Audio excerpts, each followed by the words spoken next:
आणि आता पाहणार आहोत विविध क्षेत्रातील टॉप 9 घडामोडी। सुरुवातीला वादग्रस्त IAS अधिकारी पूजा खेडकर यांच्यावर गुन्हा दाखल झालाय। पाहूया त्या संदर्भातल्या टॉप 9 बातम्या। वादग्रस्त IAS अधिकारी पूजा खेडकरवर UPSCच्या तक्रारीनंतर दिल्लीमध्ये गुन्हे शाखेकडून गुन्हा दाखल। स्वतःचं आणि आईवडिलांचं नाव बदलून परीक्षा दिल्याचा आरोप। खोटी कागदपत्र सादर केल्यानं कारवाई। निवड रद्द करण्याबाबत UPSCकडून पूजा खेडकरला कारण दाखवा नोटीस। भविष्यामध्ये UPSCची परीक्षा देण्यापासून रोखण्यात काय येऊ नये, पूजा खेडकरला UPSCचा सवाल।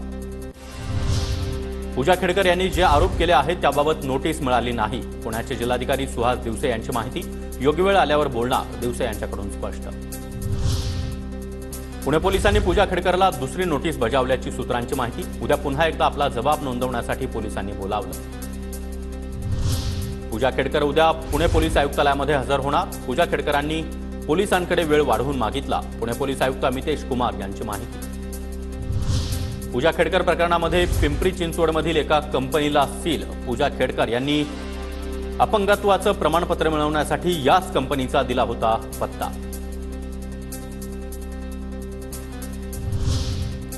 पूजा खेडकरला नियमबाह्य मदत करणारे लोक कोण? ठाकरे गटाचे आमदार भास्कर जाधव यांचा सवाल। पूजा खेडकरला शिक्षा व्हायला पाहिजे, जाधव यांची मागणी। वादग्रस्त IAS अधिकारी पूजा खेडकरची आई मनोरमा खेडकरची पिस्तूल आणि कार पोलिसांकडून जप्त। शेतकऱ्याला धमकावल्याप्रकरणी मनोरमा खेडकरवर गुन्हा आणि अटक।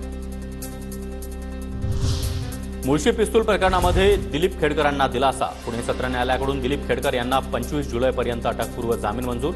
दिलीप खेडकर पूजा खेडकरचे वडील।